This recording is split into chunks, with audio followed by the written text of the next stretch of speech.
Bonjour à tous, j'espère que vous allez excellemment bien. Aujourd'hui on se retrouve pour parler cyclisme, pour faire le débrief de la 5e étape du Tour de Nonder. On va revenir un petit peu sur tout ce qui s'est passé du côté de Willunga Hill, du côté de cette étape qui était le point d'orgue de cette édition 2025 du Donander. N'hésitez pas à vous abonner à la chaîne, à réagir dans les commentaires, à mettre un pouce bleu, à partager la vidéo sur les réseaux sociaux, notamment auprès de vos proches. Si vous pensez que ça peut les intéresser, dans les commentaires, n'hésitez pas à me dire qui vous a plu, qui vous a déçu.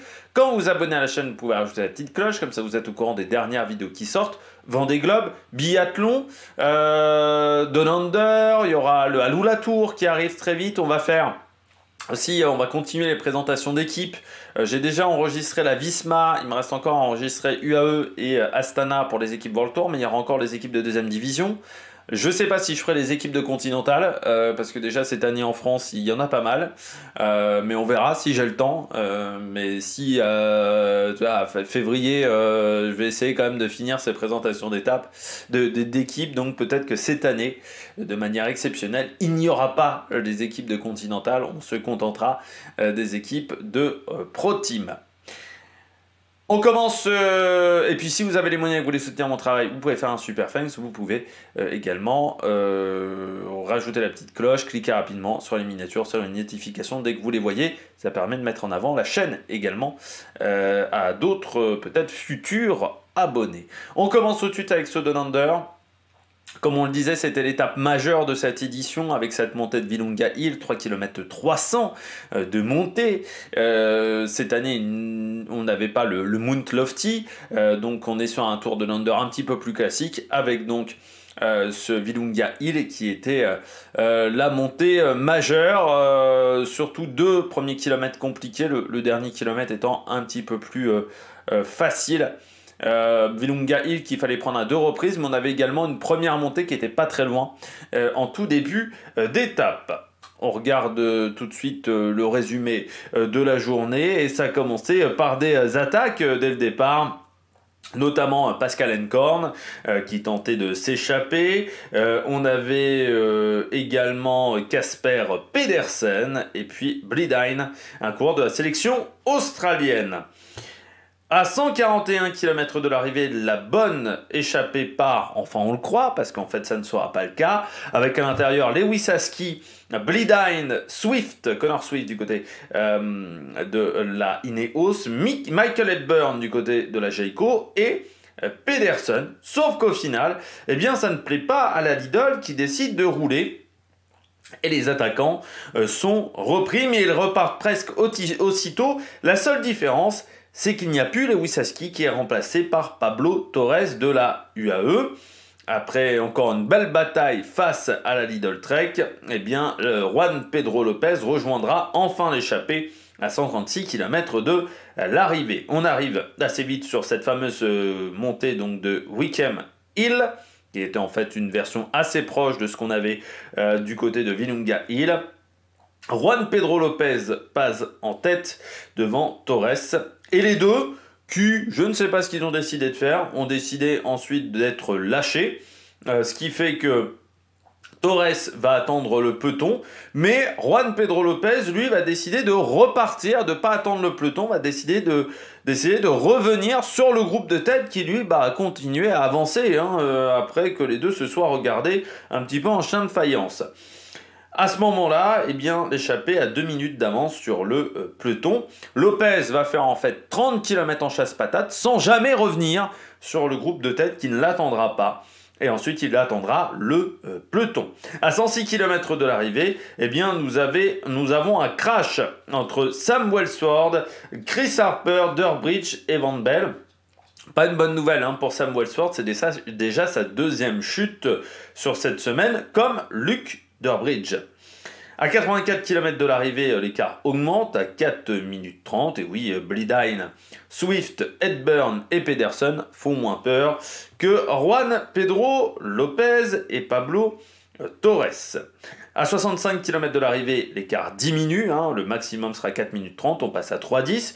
Puis il va se stabiliser aux alentours des 3 minutes avant de descendre à 3 minutes à 50 km de l'arrivée. Puis 1 minute 50 à 40 km de l'arrivée. Pourquoi on approche du premier passage de Willunga Hill qui sera à 25-26 km de l'arrivée pour le pied. Donc plus on se rapproche du pied, plus on accélère. On aura à une intersection un accident, une chute, mais vraiment très légère de Jordan Labrosse.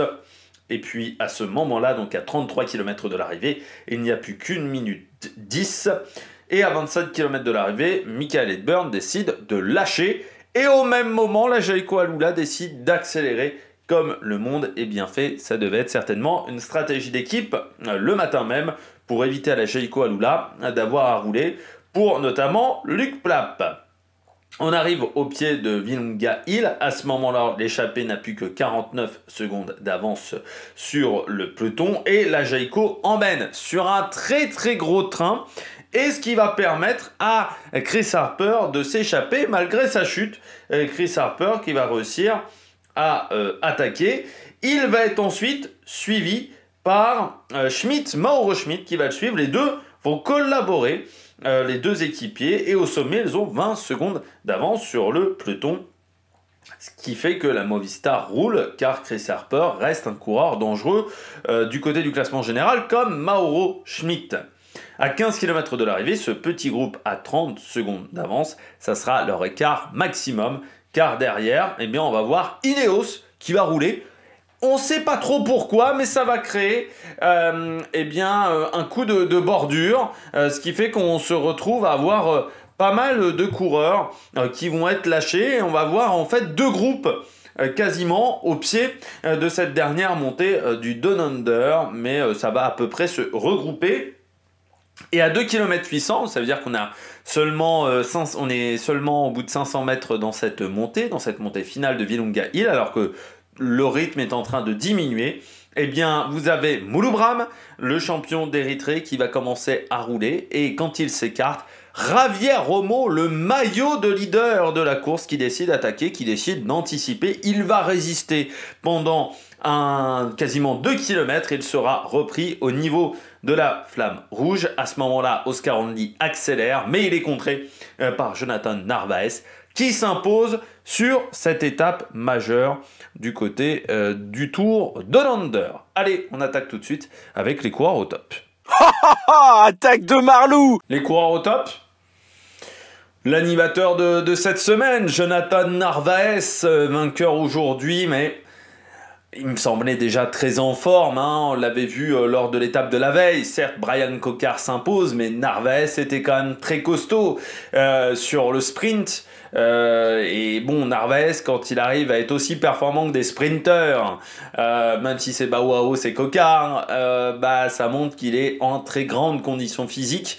C'est plutôt un indice, et donc on savait que ça allait pas être facile de le battre. Et surtout, pour le général, il fallait quasiment forcément le battre, parce que avec les secondes de bonification, eh bien, on savait que ça allait être un avantage pour lui, et il fallait réussir à le lâcher, surtout Narvaez. Sauf que pour le lâcher, il aurait fallu un rythme peut-être un peu plus costaud dès le pied.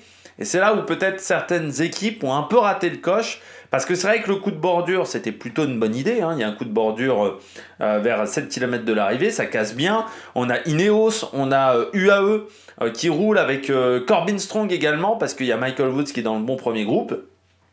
Sauf que ça va un petit peu se regarder au tout début de la montée, et si le rythme avait été plus costaud à ce moment-là, peut-être qu'on aurait eu une montée de Virunga Hill plus dure. Le premier passage aussi, même si Jayco essaye d'accélérer, on sent pas qu'on est sur le plus gros rythme de l'histoire du côté de Virunga Hill, et ça a aidé Narvaez.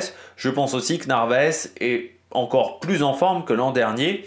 Peut-être aussi qu'Oscar Onley essaye de durer sur toute la saison et a peut-être démarré en étant une chouille moins en forme que l'an dernier, mais on a vu autant l'année dernière Oscar Onley avait été costaud et avait vraiment réussi à faire la différence par rapport à Narvaez, autant là ça a été plus compliqué pour le Britannique, même s'il fait quand même une belle journée. Je ne l'ai pas mis parmi mes coureurs top, mais il fait une très très belle étape, hein. Faut pas se leurrer. Du côté d'Oscar Onley, qui fait quand même plutôt une bonne semaine, hein, même, mais je pense qu'il est un peu moins en forme, et ce qui est plutôt une bonne nouvelle, même je dirais que l'an dernier. Ça veut dire qu'il va peut-être être encore plus dangereux ensuite sur le reste de la saison, Oscar Onley, du côté de la team Picnic Postenal. Vous pouvez même retrouver la présentation de cette équipe sur la chaîne. Voilà, elle est déjà en ligne. Donc belle journée, voilà, du côté de Narvaez. Parce que la UAE, là, c'est pas encore enregistré. Mais qui a été bon. Voilà, bon aujourd'hui, c'est pas vraiment une surprise, hein, Narvaez déjà démarre toujours bien ses saisons, et puis c'est rarement un coureur décevant, Narvaez, voilà, ces dernières années, ces derniers temps, donc voilà, il est en forme, et il faudra s'en méfier peut-être sur d'autres épreuves, parce que Pogačar va démarrer tard sa saison, et ça va donc sur cette première partie d'année lui donner des opportunités, et puis bien entendu sur les classiques, hein, parce que sur les classiques flandriennes, c'est un coureur très dangereux, Jonathan Narvaez. On continue avec Javier Romo. Je ne m'attendais pas à ce qu'il soit aussi proche des leaders que ça, Javier Romo. C'est parce que, bon, il y a 2 jours, il a été bon, mais il attaque aussi au bon moment. Derrière, ça se regarde un petit peu. Même s'il est audacieux, ce jour-là, ça se regarde un petit peu derrière, ça collabore peut-être pas super bien, notamment les coureurs de la Lidl Trek. Donc c'est vrai, je me disais, est-ce que c'est vraiment le plus fort sur une montée comme ça de 3 km 3? En gros, c'est le plus fort qui s'impose, hein. Il n'y a pas vraiment de tactique. Alors oui, faut pas se rater dans le dernier virage. Voilà, faut pas oublier que le final n'est pas forcément ce qu'il y a de plus compliqué sur le Down Under, mais normalement c'est souvent quand même le plus fort qui s'impose. Et je me disais, Romo, en plus c'est la première fois qu'il se retrouve à être leader. Movistar, bon, en termes de stratégie, c'est pas toujours bien. Mais là aujourd'hui, déjà, je trouve que la stratégie avec Moulou-Bran a fonctionné. Et puis surtout, bah, moi j'avais un peu peur qu'il soit juste dans la réaction. C'est-à-dire qu'il essaye juste de suivre, qu'il soit plutôt dans une stratégie défensive. Et quand il est sorti, je me suis dit, ah bah chapeau bonhomme, chapeau Javier Romo, parce que je m'attendais pas à ce qu'il attaque. Donc là, j'ai bien aimé cet esprit combatif, j'ai bien aimé voilà, ce qu'il a fait. Et puis, bah, il résiste bien quand même, parce qu'il n'a jamais eu beaucoup d'avance. Derrière, ça roule quand même, derrière Javier Romo. Mais il a super bien résisté. Donc bravo. Bravo au coureur espagnol, même s'il ne gagne pas. Bah, il reste quand même plutôt bien placé au général, hein. Javier Romo, il est deuxième, donc il reste devant Finn Fisher Black, qui pourtant fait une belle journée et qui a été plutôt bien entouré, parce que Van Poppel, il a fait un sacré tempo dans le final, devant Scaronni aussi, donc bravo Javier Romo, il va finir deuxième, ça va être des points UCI pour Movistar, qui commence bien l'année aussi, Movistar, c'est pas habituel, hein. Du côté de cette formation, on sent qu'il y a certaines équipes qui ont envie de marquer des points UCI cette année et qui ont décidé de démarrer un petit peu tambour battant. Et c'est vrai que la Movistar a décidé de démarrer fort, hein, parce que Javier Romo, vraiment bien, il disait que même cet hiver, il pensait en fait à la 3e étape du Down Under. C'est fou, parce que moi j'ai toujours eu l'impression que le Down Under, bon, les mecs ils y allaient, ils commençaient à regarder le parcours pendant qu'ils étaient dans l'avion, quoi, pas avant. Et non, il a dit, dès l'intersaison, il commençait à réfléchir à cette étape. Dès qu'il a su qu'il allait faire cette épreuve, eh bien, il réfléchissait au parcours. Et il avait vu que ce parcours de cette 3e étape lui convenait extrêmement bien. Donc, il a bossé pendant tout l'hiver en pensant à cette étape. Ce qui, je trouve, est dingue. Ce qui montre aussi que maintenant, du côté du cyclisme, il n'y a plus vraiment de temps de pause, hein. On est tout le temps focalisé sur la course, hein, du côté des gros coureurs du peloton. Et même à Javier Romo, il est focalisé déjà sur les premières courses de la saison. Et c'est vrai que c'est des courses certes de préparation, mais pour certains c'est déjà des courses pour se montrer. Et c'est là où on voit que les jeunes coureurs ont cet objectif-là. Je pense à Euladio, je pense à Philipsen aussi. Et il y a déjà des coureurs qui sont vraiment focalisés là-dessus, et pas seulement les coureurs australiens. On voit un coureur espagnol est déjà focalisé sur cette première épreuve de la saison. Donc ça change, voilà, le cyclisme change, parce qu'avant, ces premières courses de l'année, c'était surtout pour faire du kilométrage. Peu de coureurs étaient vraiment concernés. Et là, on voit que non, Javier Romo est très concerné déjà par cette épreuve. Et puis je termine avec Bastien Tronchon, 5e du général, et surtout top 10 aujourd'hui à Bertrand-Tronchon, avec Glog et Sheffield, c'est vraiment pas mal. Voilà pour le français, qui s'était déjà montré l'an dernier, hein, sur le Down Under. Donc c'est une course qui lui réussit pas mal. L'année dernière, il avait fini 28e à Vinunga Hill et 13e au Mount Lofty. Donc là aujourd'hui, il fait encore mieux avec un top 10. Alors ça va pas faire marquer beaucoup de points à son équipe, c'est 5 points UCI. Par contre, un classement général, ça c'est pas mal du côté de Bastien Tronchon, qui l'année dernière a assez peu couru, 63 jours de course, et surtout il a assez peu couru sur la dernière partie de saison. Il avait quasiment arrêté, après le Tour d'Italie, il n'a pas couru pendant 3 mois.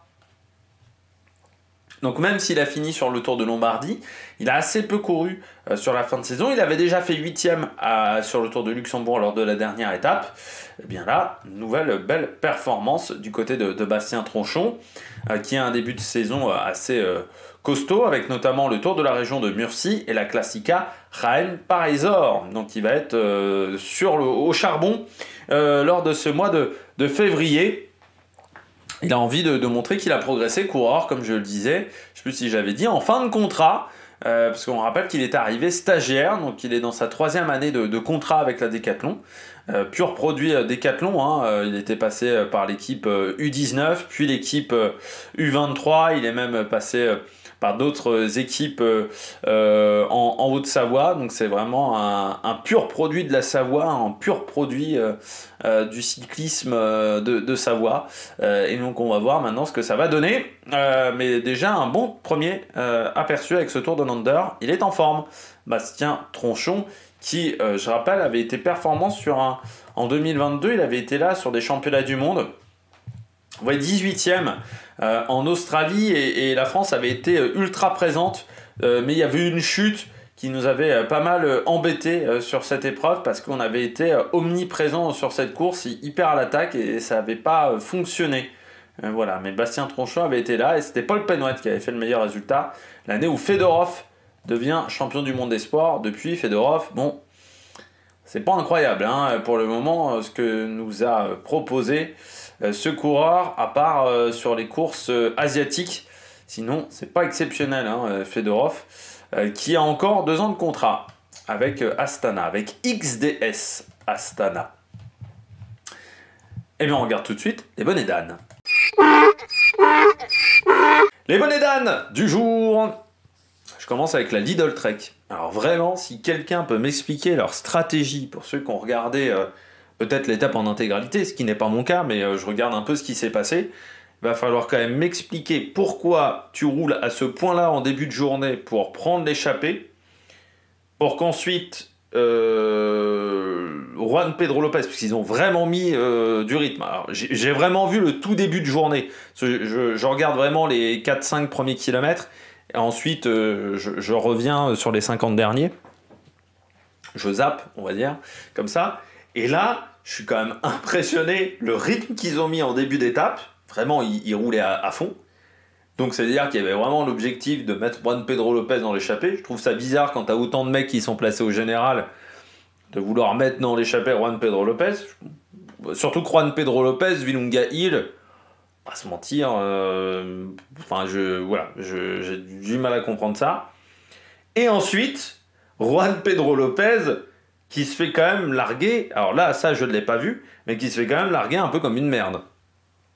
Parce que mettre autant d'efforts, son équipe met autant d'efforts pour le mettre dans l'échappée, pour que 30 bornes après, Pablo Torres décide d'attendre le peloton et qu'il se fasse lâcher de cette manière-là, chapeau. Non, chapeau, Juan Pedro Lopez. Et après, dans le final, je comprends pas pourquoi on n'a encore pas décidé d'un leader.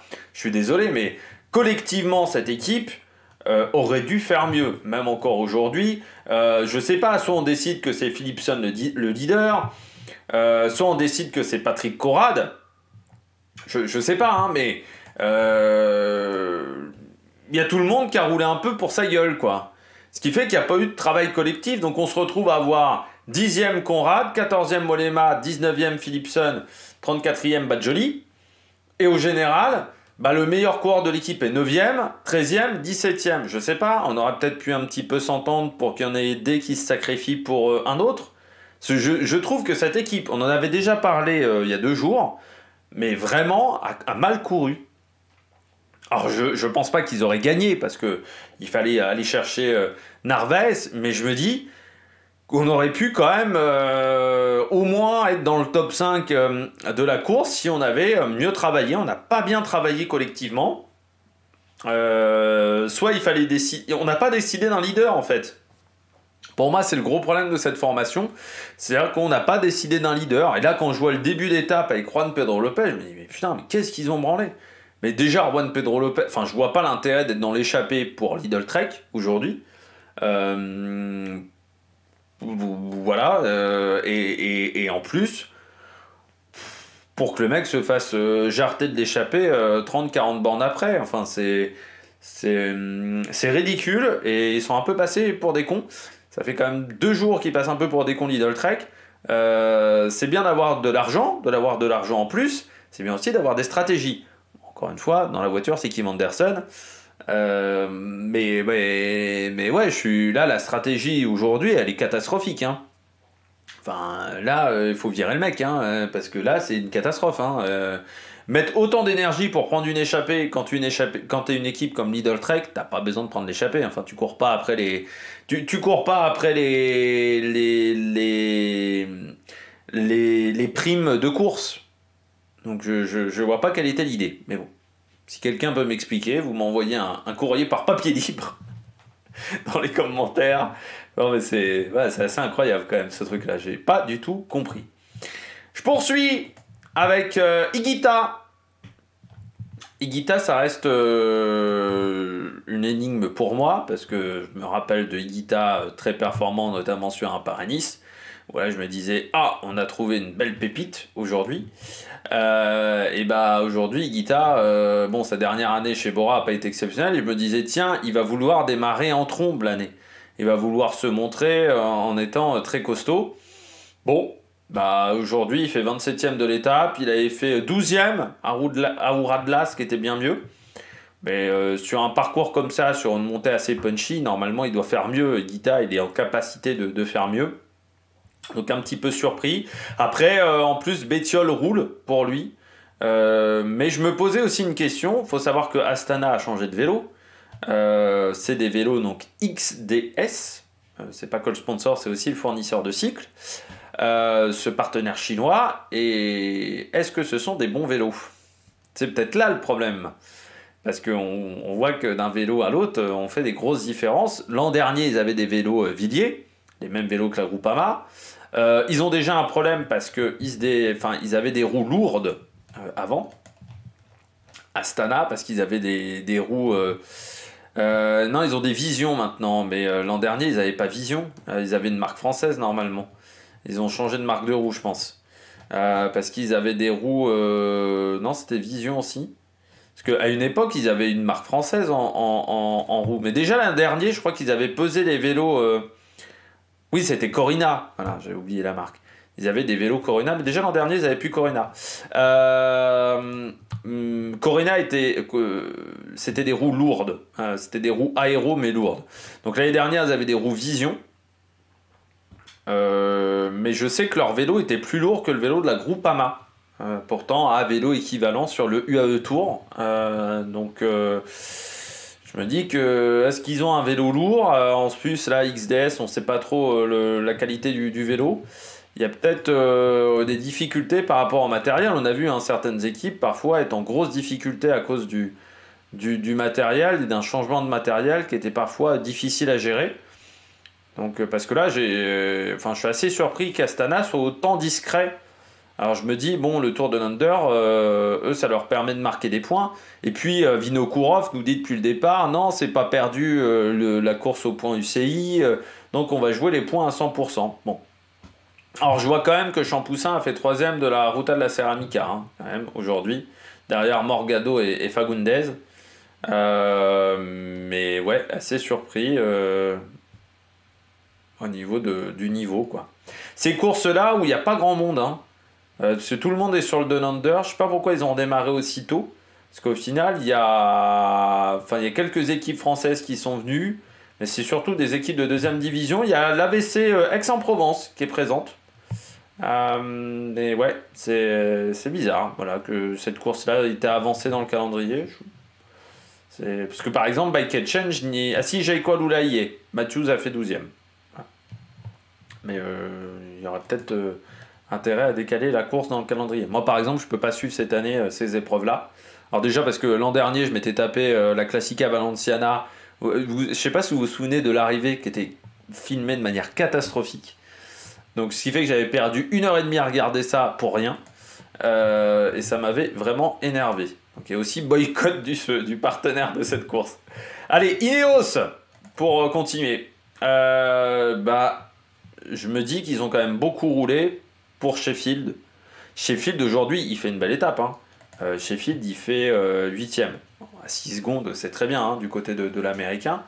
Mais je me dis au départ, mettre autant d'énergie à rouler pour Sheffield, je trouve ça assez surprenant parce que Sheffield, c'était pas assurance tout risque. Et ils ont vraiment roulé extrêmement fort dans le final. C'est eux qui créent la cassure. C'est eux qui créent la bordure.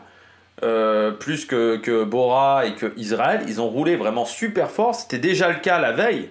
Vous avez roulé extrêmement fort pour un résultat qui n'était pas aussi exceptionnel que ça. Là, c'est 8ème, mais bon, 8ème sur le Tour de Nander, mettre autant d'énergie pour Ineos, pour une 8ème place sur le Tour de Nander, je suis quand même un petit peu surpris.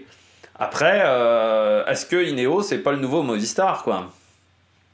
C'est une équipe qui n'a pas compris qu'elle n'était plus forcément l'équipe dominante du peloton, mais qui continue de courir de la même manière. C'est-à-dire toujours à rouler en tête de course, comme à l'époque de la Sky, sauf que quand ils faisaient ça à l'époque de la Sky, ça avait un intérêt, parce qu'ils étaient ultra dominants. À l'époque de la Sky, c'était... voilà, quand ils étaient au top avec la Sky, il n'y avait aucune équipe qui arrivait à rivaliser.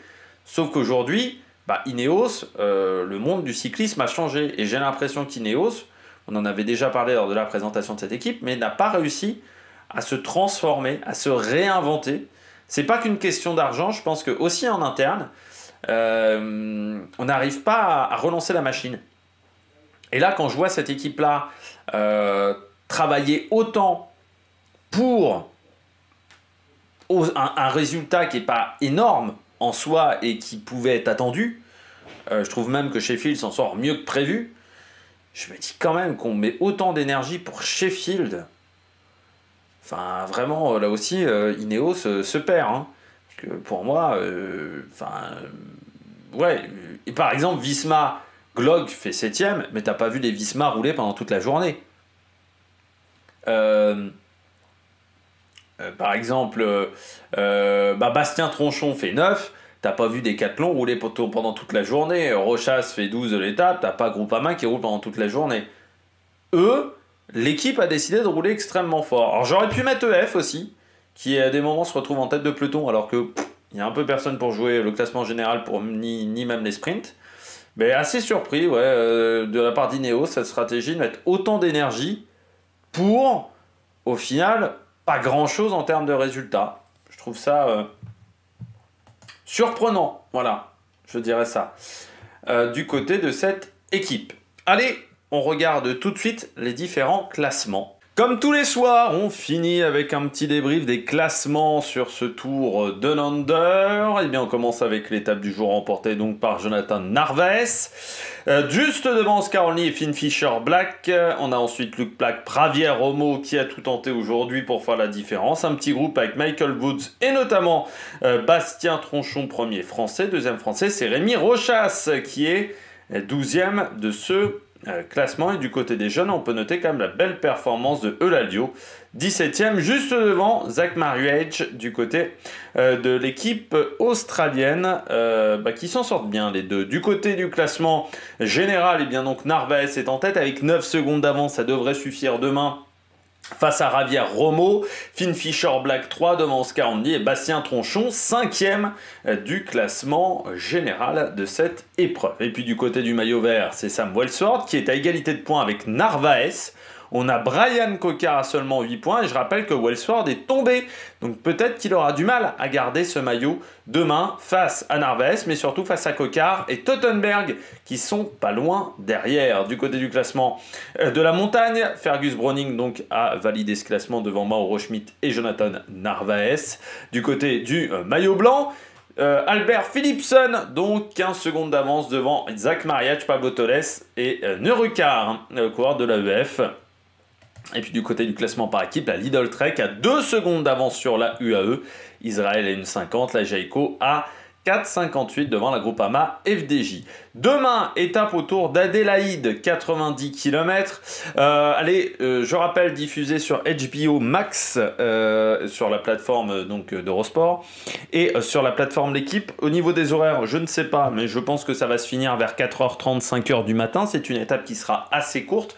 90 km autour d'Adélaïde, avec un tout petit circuit qu'il va falloir faire, je crois, à au moins une vingtaine de reprises. Donc c'est vraiment un critérium demain qu'on va avoir.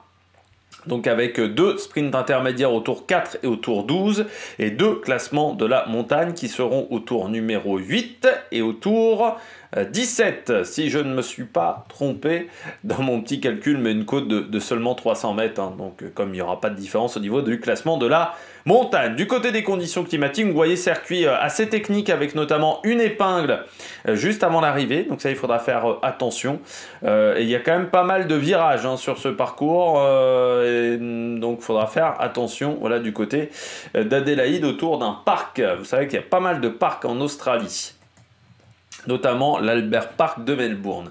Et puis du côté des conditions météo, eh bien 28 degrés, mais un ressenti 34, et puis surtout encore une fois un énorme indice UV pour finir cette journée. Ça ne finira pas la semaine en Australie, parce qu'on aura 2 autres courses, la Surf Coast Classic qui sera donc je crois mercredi ou jeudi prochain, et puis il y aura bien entendu la Cadel Evans Great Ocean Road Race, dimanche, je crois, l'arrivée de cette course qui clôturera cette première partie de saison en Australie. Et ce qui fait que les coureurs ensuite soit iront dans les Émirats, soit ils retourneront en Europe pour poursuivre leur saison. J'espère que vous avez aimé cette vidéo. Si vous avez aimé cette vidéo, n'hésitez pas à vous abonner à la chaîne, à réagir dans les commentaires, à mettre un pouce bleu. Et puis nous, eh bien, on se retrouve pour de nouvelles aventures sur Amérique Production. Ciao, ciao!